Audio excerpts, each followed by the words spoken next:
Hi guys, Squirrel here and welcome to my review of Yoko, a high-end yoke designed and built by Virtual Fly. In this video I will show you the Yoko in detail, take it on some test flights and give you my thoughts on this premium piece of flying equipment.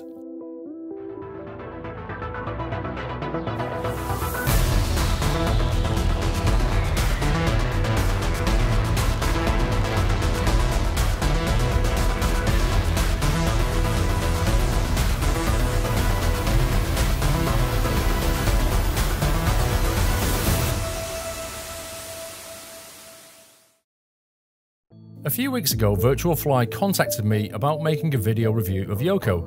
Virtual Fly are a company that are dedicated to research and development of flight simulation hardware. They make fully enclosed full motion sims costing like 50 grand and upwards. Now the Yoko was originally designed and manufactured for one of their customers, an aeronautical manufacturer, and the Yoko was built to control a 4-ton amphibious UAV, like a drone. With an €820 price tag, the Yoko is, well, clearly aimed squarely at the professional market and the serious flight sim enthusiast. Virtual Fly asked me to make a review video of the Yoko, and in exchange they said I could get to keep the Yoko that they sent me for review. But let's start by taking a look at the Yoko in more detail. The Yoko comes pre-assembled. First impressions when I took it out of the box was the sheer simplicity of it. It's also very understated, like the Virtual Fly logo is carved onto the front of the handle, and then the Yoko name just sits like discreetly on the front. It doesn't shout at you. Unlike a lot of consumer-focused flight simulators, it doesn't have many controls either. It has two plastic switches on the top of the handles, which are operated by your thumbs, which can be used, the left one can be used for your elevator trim, and then the right one can be used for rudder or aileron trim. On the back of the handles are two buttons, one red and one black. You operate those with your index fingers, so they can be mapped to autopilot and push to talk or anything you prefer really. At first it kind of seemed a bit odd that such an expensive yoke has so few buttons. Like in my Thrustmaster Warthog I've just got a ton of buttons. On the Cytec X55, X56 stick, there's a ton of buttons. Even on the Cytec yoke itself, it has like a hat switch and all that kind of thing. But you have to remember that the Yoko is designed to mimic real-world yokes. It's designed to sit alongside other controls and other instrumentation. It's more the configuration that you would expect to find in a real-world controller.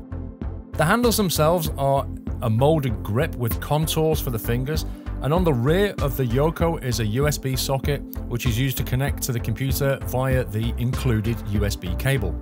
The main shaft of the Yoko is made from stainless steel, whilst the box itself is of a steel construction. The dimensions are 28 centimeters wide, 30 centimeters deep, and 9.5 centimeters high, and the whole unit weighs 9 kilograms. Now there are two methods of mounting the Yoko onto your desk. The first method involves using the 4 mounting holes on the bottom of the Yoko. It comes with 4 mounting screws, and the idea is that you drill holes through your desk and then the screws go through the holes and screw firmly into the bottom of the Yoko. The bottom of the Yoko also has rubber strips which prevent it from sliding around. The second method involves using the clamp which comes with the Yoko.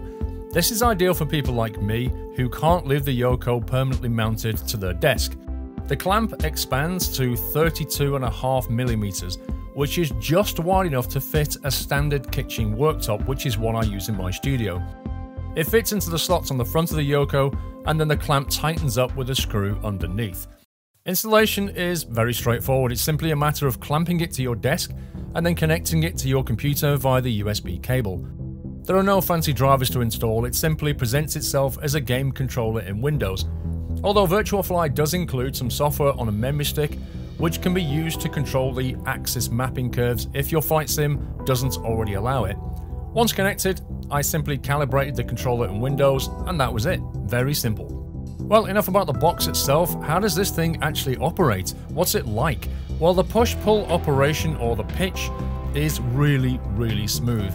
It has a maximum travel distance of 14.5 centimeters, or about 5 3/4 inches. Its resistance builds up the further you deflect it from the center point, which gives it a kind of a passive force feedback operation. It requires about 5 kilograms of force at maximum deflection. There's no central detent in it though, there's no dead zone in the middle, which is something you often find on cheaper yokes. Instead, what you get is a smooth action all the way from maximum pull right down to maximum push. Turning action is similarly smooth with 60 degrees of rotation from center. There's also a passive force feedback on this as well, and again, there's just no dead zone. One-handed operation is perfectly viable and in fact very common. I found that the auto-centering of both axes is actually very good. Each one operates independently of the other. Turning, pulling and pushing is just super smooth and natural. The auto-centering works really well, it brings everything back to the center, but again, you don't feel that centering detent click, it just isn't there. So what about flight simulation software? What's the Yoko like to fly with? Well, I tried it with P3D and I tried it with X-Plane 11. FSX should also work the same way, but with P3D, it basically recognized it as a standard game controller. I also used FSUI PC to control the mapping and it worked flawlessly. X-Plane 11 on the other hand recognizes the Yoko natively, it knows what it is and it's super easy to configure. For both P3D and X-Plane, I configured them the same way. I started out by configuring my pitch axis, then my roll axis, and then my elevator trim, and then my rudder trim. One of the push buttons I used for autopilot on-off, and the other button I simply left for push to talk later. In terms of flying with the Yoko, it's very smooth, it's very precise. It's what you would expect from an €820 product. The feedback resistance is something you just kind of forget about after a while. I found myself just immersed in flying. I stopped thinking about the fact that I was actually trying a Yoko out. It all just felt, well, so natural really. If you think about it, a stick or a yoke is the primary point of control you have with the flight simulator. You can add buttons and switches, you can buy cheap button boxes from eBay, but when it comes to actually flying, a good quality stick or a yoke, it actually matters a great deal. It matters how much fine control you have over the aircraft, and a better quality controller is simply going to give you more responsiveness and more accurate control when you're trying to land in difficult conditions. I think it becomes more apparent when I flew the GA aircraft like the Cessna and X-Plane. Very small movements of the yoke directly translated to small movements of the aircraft, and it gave me such a fine control as I sort of came in to land. It's beautiful. You don't quite get the same feel in one of the jets, in one of the commercial jets. It is there, you do get the control, but because it's all fly-by-wire anyway, you don't kind of feel that direct connection between you, the Yoko, and the flight sim. But definitely when you're flying GA, it's a lovely thing. I found the Yoko to be simple, solid, and accurate. That's how I can best describe it. The Yoko is not something that the average flight simmer is going to buy simply because of the cost. €820 is the kind of money that a lot of people spend on an entire PC. And let's not forget, this is just a yoke. Like, you still need to have another way of operating the throttle, another way of operating the rudder, and for that you're going to have to spend more money on different controls. So this is the kind of thing that somebody's going to buy who's quite serious about flight simulation. It's a product that is made to sit inside a £50,000 simulator. It's a product that is made for the enthusiast at home who wants the best control. I would love it if everybody could afford a Yoko. I think if you ever get a chance to fly one of these things, and I know they do have them at Flight SimCon now and again, if you ever get a chance, just give it a go. Just get inside a GA plane and just fly with it. The feeling of flight and control it's just beautiful. If you do end up buying one of these things and you're like me, you don't have an elaborate flight simulator setup, then I found the fact that it has a massive space on top to be very useful. I can put button boxes on there, I can put an iPad on there, I can even put my keyboard on there. Anything you like. That's how I would fly with it. You know, the elephant in the room here, is it worth €820? To be honest, that's a very difficult question to answer. I think it largely depends on your personal disposable income, how much you love flying, and how many hours you are likely to spend using a Yoko. Mostly, I think it depends on whether you see it as an investment or not. If you're going to get the hours out of it and you're serious about flight simming, then yes, €820 is definitely worth it for this piece of kit. It's a premium product.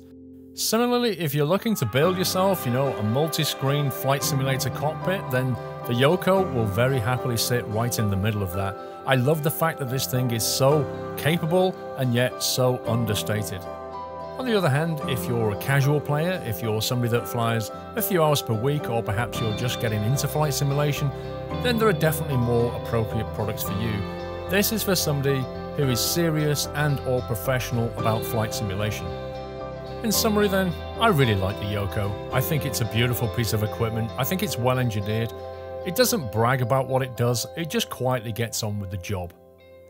That's it for my review video of the Yoko the Yoke, and I hope you enjoyed the video and found it to be informative. Take care guys, and happy flying.